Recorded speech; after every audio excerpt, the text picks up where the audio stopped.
Uh, Welcome, dear students. In today's classes, we will continue the topic sole proprietorship. In the previous classes, we studied about the definition, the features of sole proprietorship. You know that sole proprietor is a person who do individual business, who is do the business on single-handed. So one by one, we will discuss the merit of sole proprietorship. You know that in sole proprietorship, one person is able to take quick decisions because he has not to consult with anyone, and he is free to take decision for the benefit of the business, and he is also free, he can take the decision for the benefit of the society. So dear students, he can take business decision fast. Now come to the second point, benefit of secrecy. Many important facts needed to be concealed for the success of business. For example, if a sole trader is thinking of expanding the size of business, this thought will remain confined to him till he give it a particular shape, and the competitor will not come to know it, because he in sole proprietorship he has not to share his secrets to anyone. What is his future planning? All the things are not disclosed by anyone. Now come to the third point, direct motivation. In sole proprietorship, one individual person who is running the business, he has to be motivated directly from himself. There is no other person who can motivate him. Who motivated him? The willpower of a person motivate one to run the business successfully and to achieve the objective of the business. A sole trader does not require any external motivation for doing the work. He is a self-inspired by the fact that whatever the profit he get will go into his pocket. Now, the next point is personal control.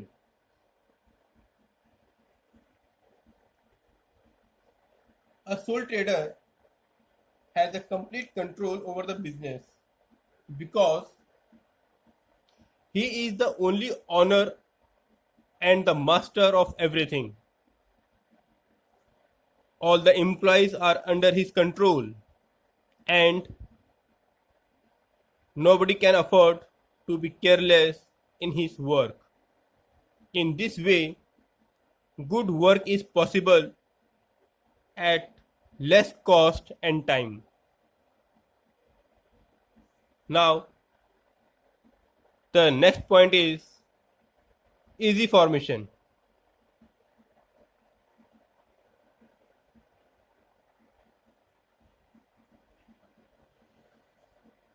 It is very easy to establish sole trade because there is no need to observe any legal informalities. There is no need any legal formalities to start the business. This business can be started without getting registered, but if the business is to be started where there is government control, it may require a license to start such a business. For example, it is necessary to get a license to open a chemist shop because it needs a government permission.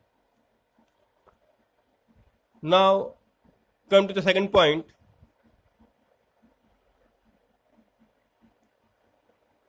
Limitation of sole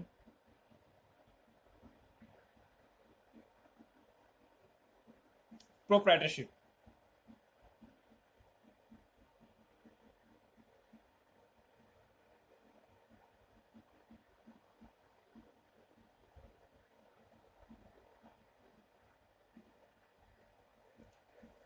So, dear student, you know that every coin has two faces. Every thing has pro and cons only. So, of sole proprietorship has some advantage, some disadvantage. So, if one person runs single-handed business, so we can say that there are limited source of capital.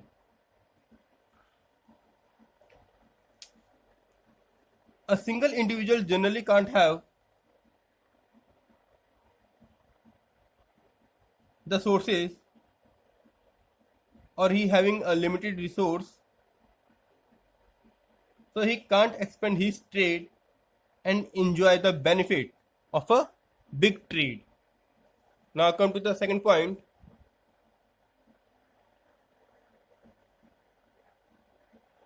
Unstable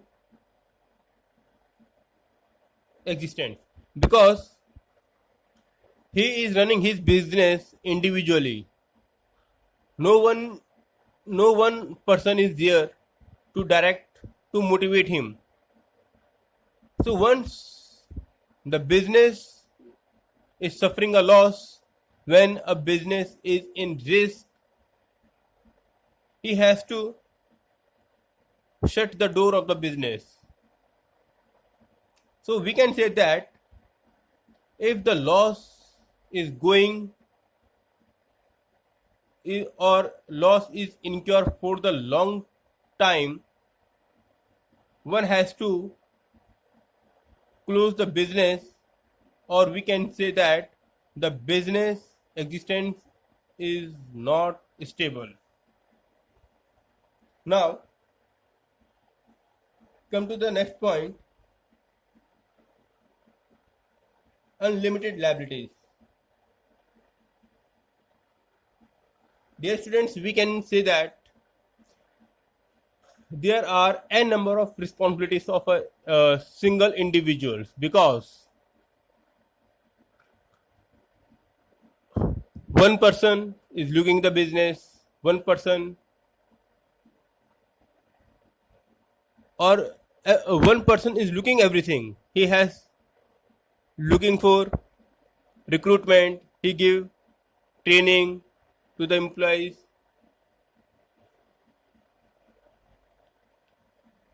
he is giving the salaries, he is looking for the management, he is looking all department of the firm. So there are a number of responsibilities of a single individuals.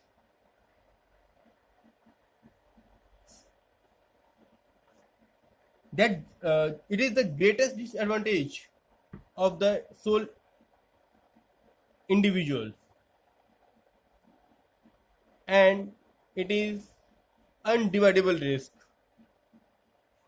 The sole trader has to face the entire risk of the business. It's unfortunately the business fail, he lose everything.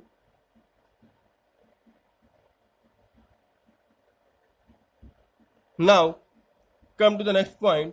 Unbalanced management.